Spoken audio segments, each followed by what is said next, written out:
Hello and welcome back to Software 101.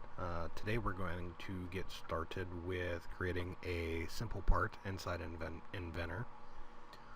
So what you're going to do, you can either go to it via the ribbon or the Inventor drop down button. And all we're going to do is create a new part. Now whenever you create a new part, this is what you'll be automatically prompted with.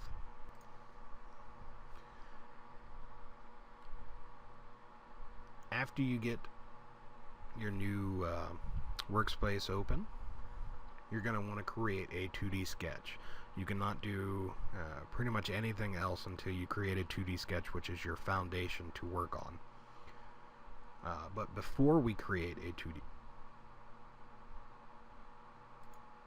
what we're going to do is essentially click on Create 2D Sketch, and we have multiple different choices to pick with. Now you are going to want to pick a plane in which it is relatively similar to what you are working on.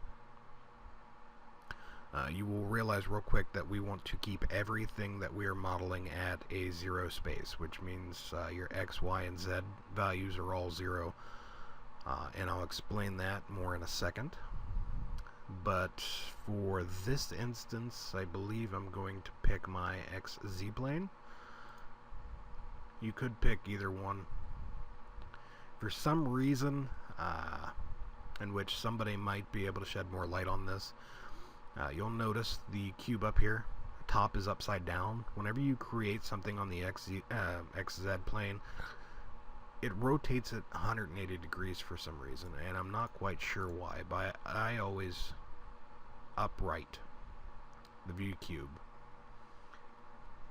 Once we get to this stage, we're going to want to come over and so now that I started on my sketch, what I'm going to do here is I'm actually going to project geometry. And what I'm going to do is project two different planes. And in this case, since I decided to go for the XZ plane to create my sketch, I'm going to project my YZ and my XY planes. Which gives me this nice little yellow crosshair. And on top of that, I'm also going to project my center point. After I've projected those two points in one plane, I'm just going to right click and hit OK. You can also hit escape. Either one will work. This will give me the ability to constrain my object based off of this 0 point in space. So now that I projected my geometry, what I'm going to do is I'm going to create a rectangle.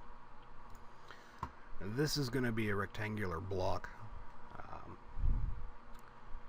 but the principle is similar. I'll get into more difficult shapes and things of that nature here in a little bit. But now that I have my block laid out, what I'm going to do is I'm going to come up here to my constraints. Now, there are different ways that you could do this. I could technically dimension this like crazy, but that's not good practice. So, in your constraint section of the ribbon bar, you have, what is this, 3 times 4, so you have 12 different choices that you could pick from. This one right here is a coincident constraint.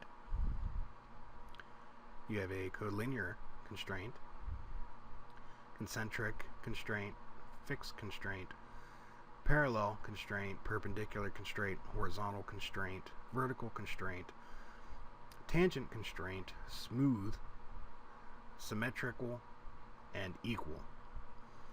Now I'll cover some of those here very shortly. What I'm actually going to do is I'm going to create a symmetrical constraint between this vertical line and this vertical line, and then another one between this horizontal line and this horizontal line. And I'll explain this a little bit more as I'm doing it. What I'll do is I'll click on my outside edges, then on my center vertical projected geometry. Now what that does is, let me hit OK here. No matter how much this moves, you'll see it's symmetrical to either side. Now I'm just going to redo this for my horizontals. Hit OK.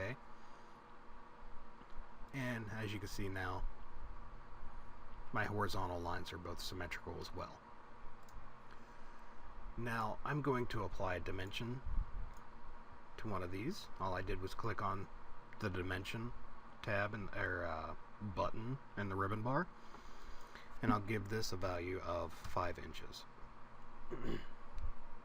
Now, while I'm at this point, I will mention that if I wanted both of my sides, if you will, if I wanted both the vertical and the horizontal lines to be a value of 5 inches, what you can do, instead of pulling another dimension off of here and saying this is 5 inches, all you're going to do is you're going to click on the equal constraint and say that this vertical line is equal to this horizontal line. Now you'll see if I actually pull a dimension off of that, it's giving me a value of 5 inches, which is super handy. You do not want to clutter up your sketches with a lot of redundant information. Too much information in the world of drafting and engineering can be a bad thing, especially when it's a cluster and it's hard to decipher what's going on. So I just undid that, and I'm actually going to apply a dimension of 3.25. Now that I have this rectangle laid out to the dimensions that I wish, I am actually going to just click on Finish Sketch. Now, once we're at this state, we can click on some of these other options, such as Extrude, Revolve, and a couple of the other ones. You can create primitives if you want. I personally never create primitives. I do everything by hand, if you will, or manually. If you guys want, I can go into a section on primitives. If not, that's fine too. It's you guys are the viewers. You guys are essentially coming to this channel to learn how to do stuff, so it's up to you. But in this instance, what I'm going to do is extrude. Now, I have several different options that I could pick for extrusions. First and foremost is my distance. I can actually pick distance, which is a value distance, to and between. If I had multiple planes, I can actually say, you know, I'll cover that in the future when a scenario actually aligns itself a little bit better than doing it now, because it would actually make things a little bit more confusing. So with the standpoint of starting from scratch, I'll just pick distance. This is my numerical value, so I'm going to say that's 6 inches. And in the world of design, drafting, modeling, whichever you wish to call it or embed yourself in, you want to keep everything on absolute zero.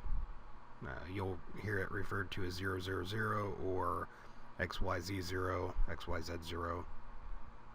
Zero value across the board. I've heard it called a couple other things, but that's where these 4 buttons come into play. Now, in this instance, right now, it's going in one direction, which is up. I can actually click on this and have the direction go down. Asymmetric is where you can offset your, I guess, zero plane, your sketch plane, or you can, well, I'll cover this more right now. So you can have a distance of 6 with an offset distance of 3. And then you can change this value to 1 or 5.5. And you'll you kind of see what's going on here. From this plane down, it's relying on this 6 inches. This plane up is relying on the 5.5. And then you can also flip these values. Let me try with just a 1 so you could see it a little better. What we're actually going to do is we're going to make it symmetrical, which means that in this instance we have 3 inches from this plane to the top and 3 inches from this plane to the bottom. This will keep everything on 0. Now, since this is new, if you wanted to output a surface or a shell, you can click on this button right here. I will leave it a solid. I do not mess with shell or surfaces often at all. I think in the last 6 years I've touched it probably twice. But going forward, you can also, if you click on more, you can taper this, and it bases the taper off of your plane. So since I have it symmetrical, it's actually tapering 2 degrees in either direction. If I switch this to one direction, you can see it tapers from the plane that you started with, where your sketch is located, tapers in 2 degrees towards the top. And to make this a little bit more prominent, I'll switch it to 10 degrees, and you can see what's going on here. Same thing if I do direction 2, and you can see also what happens whenever I click on asymmetrical. But what I'm going to do is I'm actually going to zero this taper out. If you were creating a part specifically for hardware or things that are going to be constrained specifically, and you have a lot of pieces that are going to be constrained the same way or with the same mounting bolts or mounting circles and things of that nature, you can make iMates off of this. That is much later, but this is one of the places where you can infer your iMate information. But for right now, I'm just going to extrude this 6 inches. Click OK. And now you'll see I have a essentially a rectangle that's I believe that was what, 3.5 or 3.25 by 5 by 6. That is how you extrude a part inside Inventor. I will actually end this here because I don't want to get too technical all in one video. I want to split it up so it's easier to search and access and things of that nature. So from here, if you want to keep learning more, feel free to go on to the next video in the playlist. Again, if you like the video, please feel free to hit the like button. Also, don't forget to subscribe to the video or to the channel so that you are aware whenever we kick out new videos in the future. Also, if you have any questions or concerns, comments, things of that nature, feel free to drop them in the comment box below. Thank you.